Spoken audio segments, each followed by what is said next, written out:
Bienvenidos a Emprendedores Cambio. Hoy estamos con Mía Perdomo, una de las fundadoras de Aequales, una empresa que se encarga de medir la diversidad y la equidad de género en las organizaciones de América Latina. Mía, bienvenida. Muchísimas gracias, Angie, qué felicidad estar con ustedes. Mía, Aequales pues ya están 18 países, pero cuéntanos un poquito, por favor, de cómo fue ese inicio y por qué medir la equidad de género en las empresas. Hoy en día nos parece súper normal hablar de equidad de género y diversidad en las organizaciones. De hecho, hay muchas organizaciones que se miden de distintas maneras, pero hace 10 años esto no existía. No se hablaba de equidad de género en las empresas, nadie sabía si tenía o no tenía, ni siquiera sabía qué era ese concepto. El concepto de equidad de género no se utilizaba en las organizaciones. Ese es un concepto que Aequales trajo a la agenda corporativa. Mi socia es peruana, yo soy colombiana y empezamos porque nos conocimos en un programa de la Universidad de Georgetown que está diseñado para jóvenes latinoamericanos que ellos creen tienen potencial de cambiar la región. Y bueno, nosotras les creímos un poco, entonces decidimos que por lo menos íbamos a intentarlo y lo íbamos a hacer desde nuestro enfoque, que es el enfoque de género. Cuando empezamos, como te decía, las organizaciones no sabían qué era esto ni por qué deberían hacerlo. Entonces tuvimos que crear el Ranking Par, que es el instrumento más grande que existe hoy en día en Latinoamérica para medir las condiciones de equidad de género y diversidad en las empresas. Fue el primero y sigue siendo el más grande. Era necesario que hubiera una competencia sana, pública y que tuviera influencia en su reputación para que las empresas se montaran al bus. Y eso hicimos y ha sido muy exitoso. Como tú dijiste, ya estamos en 18 países, hemos medido más de 2.000 empresas y en enero sale la nueva edición del Ranking Par.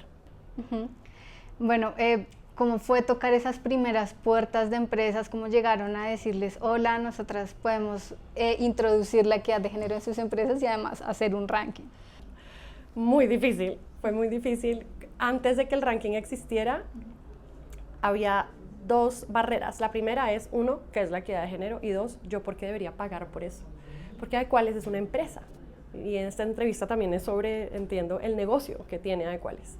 Entonces, si bien promovemos una causa y el Ranking Par es gratis, Aequales es una empresa de consultoría y todo lo que tiene que ver con analizar los procesos, las políticas o entrenar personas tiene un costo. Entonces nos enfrentamos a esas dos barreras y fue muy difícil. No existía un mercado que necesitara el servicio de Aequales, no existía un mercado que se preguntara si tenía equidad de género o no y por qué. Nosotras creamos esa necesidad, que es un poco al revés de cómo funcionan los emprendimientos y no estoy dándole consejos a nadie sobre esto porque en verdad hubiera podido salir muy mal, pero en general las empresas, como tú sabes, encuentran una necesidad en el mercado, llenan esa necesidad con un servicio o un producto nuevo, la mercadean, etc. Lo que nosotras queríamos era equidad, queríamos que las mujeres fueran líderes de las organizaciones y las organizaciones todavía no tenían esa necesidad porque la sociedad estaba apenas entendiendo esta necesidad. Si bien se había suplido esa necesidad en otros ámbitos, en el ámbito público ya habíamos avanzado mucho. Entonces llegamos a vender algo que no era necesario para nadie, pero luego con el ranking creamos esa necesidad porque ya había una competencia sana, como te decía, que apela a su reputación y que las invita a ser las mejores y a resaltar en Latinoamérica. Hablemos entonces de cómo han evolucionado las empresas en estos 10 años. Muchísimo. Las organizaciones hoy en día, todas hablan de equidad de género, por lo menos todas las empresas grandes, multinacionales y nacionales, hablan de equidad de género. Esto no es un tema que pueden obviar.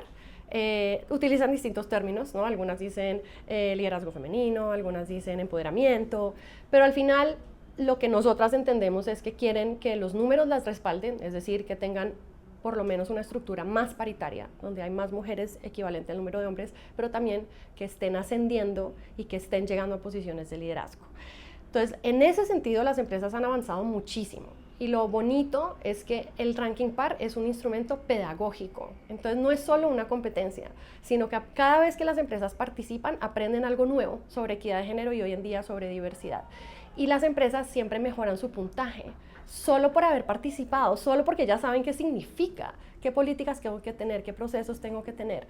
Entonces, honestamente, yo creo que Latinoamérica es otra. 10 años después, equidad de género es algo que hace parte de las organizaciones. Si bien todavía estamos en proceso de llegar a esa paridad, ya es algo que no es ajeno a ninguna organización. Hay un hallazgo que me parece súper interesante que es de Aequales y es que las empresas que tienen más mujeres en cargos de liderazgo o en posiciones de poder tienen mejores resultados financieros. Háblanos un poquito de ese resultado y cómo pasa esta relación. Sí, me encanta que me lo preguntes porque para nosotras fue súper emocionante el hallazgo y creo que no tuvo la luz necesaria. Y este sigue siendo el único estudio latinoamericano que hicimos además con nuestras propias empresas, con nuestra propia medición, pero con un externo experto que es el CESA. Entonces, ¿qué encontramos?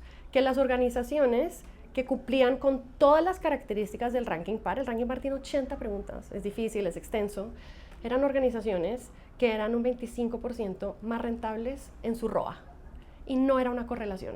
Esto es súper importante, es una causalidad. No se relaciona con ninguna otra variable, no tenía que ver con el tamaño de la empresa o dónde estaba o cuál era su servicio, tenía que ver estrictamente con que cumplía con condiciones de equidad de género. Y lo segundo que encontramos es que las empresas que tenían por lo menos un 30% de mujeres en su junta directiva también eran organizaciones más rentables y también había una causalidad directa. Tratamos de dar el mensaje, yo creo que ese mensaje no se ha dado de la manera más amplia posible y que las organizaciones todavía tienen que aprender a medirlo. ¿Cómo mido yo que los esfuerzos que hago en equidad de género me están dando rentabilidad? Esa es una pregunta que yo creo que las empresas no se están haciendo y que hay que ayudarlas, no es fácil, pero creo que estamos un poco más hablando de qué estoy haciendo y no de estoy midiendo que esto en verdad además hace que mi organización sea más rentable y que tenga mejores ingresos. Hablemos de cómo es ser mujer emprendedora, porque siento que la concepción es como que la mayoría de los emprendedores son hombres, la mayoría de los empresarios, los cargos directivos, y eso sí no es percepción, están la mayoría en hombres. ¿Cómo es ser mujer y emprender?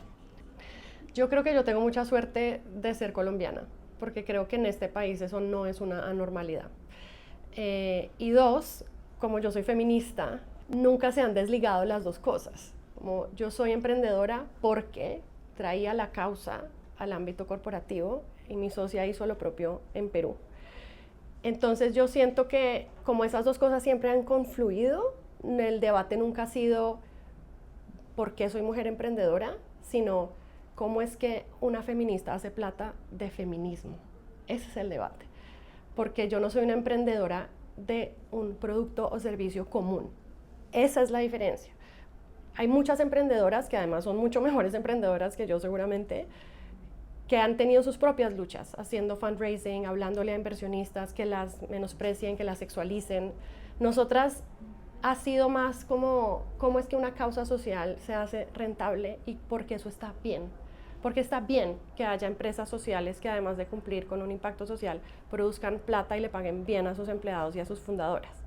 Y creo que es más esa la conversación que hemos tenido, más que por qué somos emprendedoras en un mundo de hombres, porque de por sí los emprendedores, como trabajamos en género, no nos consideran tan sus pares, ¿sabes? Ustedes, bueno, empezaron en Colombia y Perú por un asunto de dónde nació cada una, pero ¿cómo fue la llegada a los otros países y qué tal fue pues esa conversación de ustedes de, ok, ahora vamos a este? Muy difícil, y sigue siendo muy difícil. Y yo creo que esa sí es una conversación difícil para todos los emprendedores. Eso sí es algo que tenemos todos en común. Una vez uno decide abordar otro mercado, se enfrenta a unos retos impresionantes que además no ha calculado, porque las diferencias culturales en Latinoamérica son grandes, a pesar de que tenemos tantas cosas en común. Entonces, el primer mercado adicional que enfrentamos fue México, que pues además el más grande, ¿no? Nos fuimos por lo alto. Y resulta que si bien México tiene muchísimas empresas, mucho más grandes, hay muchísimo más dinero, hay muchísimo más machismo. Entonces la barrera es igualmente grande al potencial del mercado. Entonces sí, ya hay más de 200 empresas que se miden todos los años en el ranking PAR. De hecho, nuestros ingresos por ventas allá están subiendo, pero ha sido muy difícil, o sea, llevamos 5 años. Y de ahí en adelante estamos entendiendo los demás mercados. Entonces, si bien hay 18 mercados que se miden en el ranking PAR, no todos los mercados tienen la misma fuerza a la hora de comprar los servicios de Equales. Y ese es otro reto. Un reto es llevar el ranking PAR y otro reto es, listo, ahora cómo hago esto, cómo hago la conversión para que las organizaciones de esos países confíen en una marca que no es local. Es una marca que algunos consideran colombiano-peruana porque nosotras tenemos esta voz, es latina, pero al mismo tiempo no, porque hoy en día hay más marcas en todos los mercados. Cuando empezamos éramos las primeras, pero hoy en día ya no. Entonces, Cada día que llegamos a un mercado ya hay otras marcas que tal vez han empezado su camino allí. Entonces nos enfrentamos también a esa competencia. ¿Cómo enfrentan esos retos de los que acabas de hablar, de llegar a mercados pues culturalmente diferentes, más machistas, enfrentar la competencia también de otras empresas? Yo creo que eso daría para una conversación muy larga, pero todavía lo estamos entendiendo. Uno de los temas es, ojalá que haya personas locales que tengan una voz local, que representen también a la marca y que tengan un network. Y eso creo que es como lo mismo para cualquier emprendimiento. Porque un extranjero latino que llega a otro país, latino, no es considerado como, llegó a la estrella, ahora tenemos que ponerle atención, sino como, pero tú, ¿qué vienes a ofrecer acá si eres otro latino? Entonces, personas locales, personas con un network, y que ese network confíe en esas personas. Y dos, de todas maneras hay que tener acceso a los lugares donde se habla de este tema. Para nosotras en Colombia y en Perú, como crecimos todos en el tema, los medios no hablaban del género corporativo, entonces nosotras y los medios crecimos juntos en hablar de eso, pero en el resto de los países ya hay otras voces, hay otros medios, hay otras maneras de abordarlo, entonces ¿por qué van a elegir la voz de Adecuales? Entonces pues, nos acercamos a los medios. El ranking PAR siempre es nuestra fuerza, como es que tenemos la medición más grande de Latinoamérica, no hay datos que abarquen más países, no hay datos que tengan el mismo nivel de consecución, entonces tienes una base de datos y luego tienes un nivel de relacionamiento que tienes que hacer y que a veces toma años, a veces es muy difícil. Si no eres local es muy difícil, si contratas a alguien igual es muy difícil. Y yo lo he hablado con muchos emprendedores y sí creo que es un reto para todos, en verdad. ¿Crees que en el camino a esa conversación ya hemos dado algunos pasos, ya hay algunas señales de avance? Creo que sí, porque por lo menos nosotras ya lo pusimos en la medición y hay otras organizaciones que ya están trabajando en las distintas aristas, ahí se abre el abanico también de posibilidades.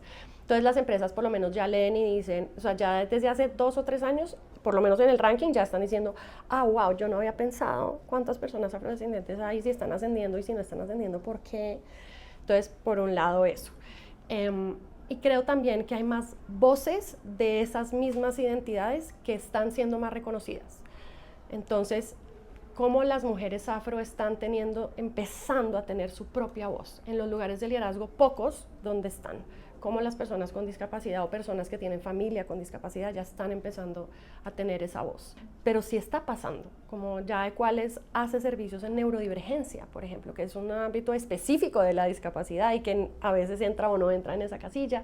Hacemos específicamente trabajo sobre rutas de inclusión trans para las empresas, como un montón de temas que hace años eran imposibles. Son pocas todavía. La mayoría de las empresas todavía quieren que abordemos género binario. Pero ya hay estas empresas que nos buscan para ir más allá y hablar de los temas que son difíciles y hablar de raza, etc. Entonces, nos falta, pero creo que en Colombia además somos pioneros, en verdad, con todos los rollos que tenemos, pero todos los temas los empezamos a hablar antes, nos damos la pela y luego ya como que hay otros países. Depende, ¿no? Brasil, el tema de raza está muchísimo más avanzado, también dada su población.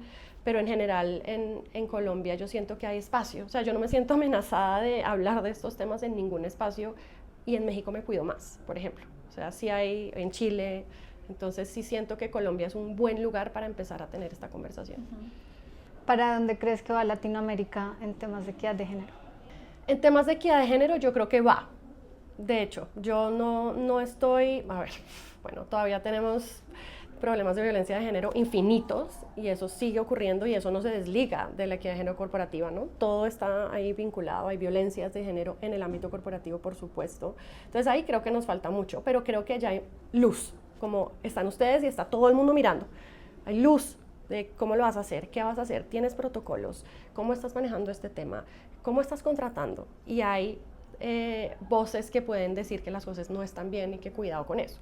Lo que me preocupa ahora es las demás aristas de la diversidad, porque Adecuales ya trabaja en esos temas y cuando hablamos acerca de raza, cuando hablamos acerca de identidad de género, de orientación sexual, de etnia, estamos en pañales.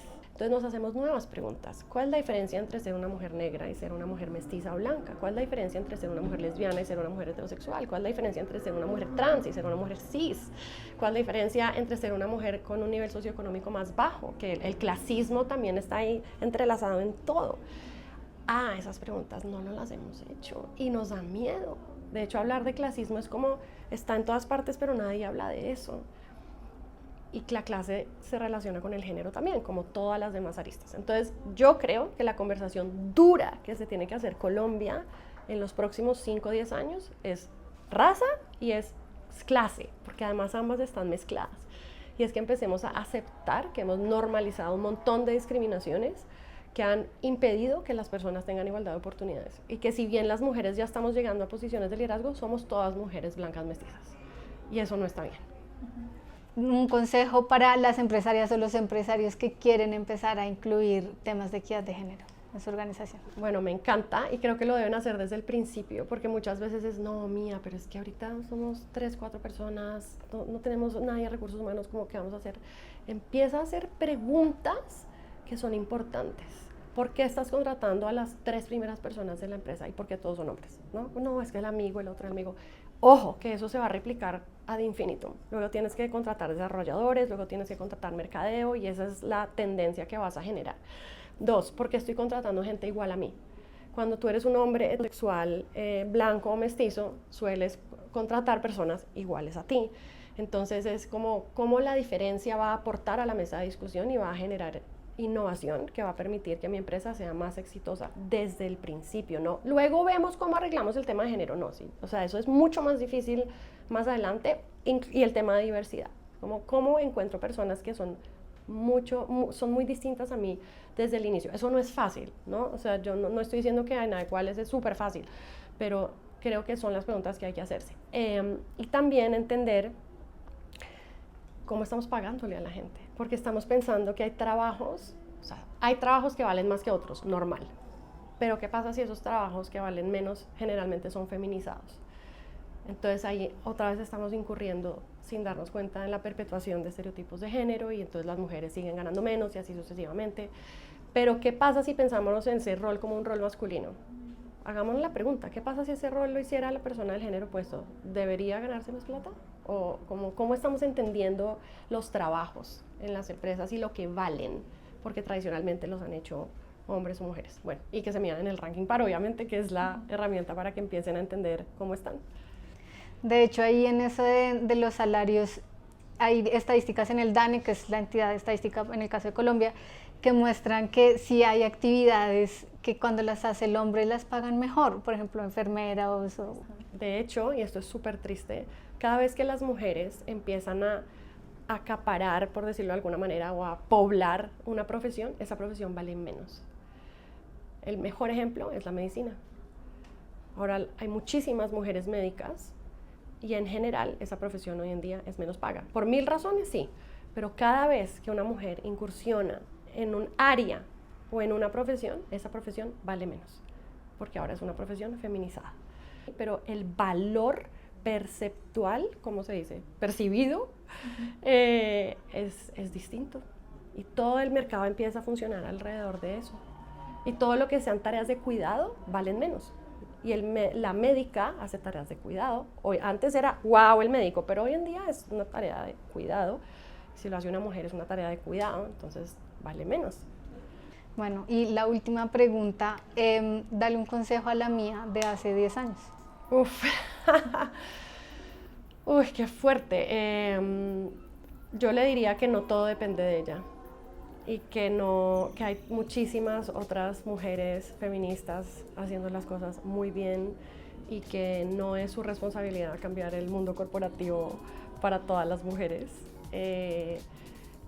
Y también que se dé mucho más espacio para equivocarse y para no hacer siempre las cosas demasiado bien, porque igual nunca se me ponen fáciles, entonces como es una maratón, entonces es eso.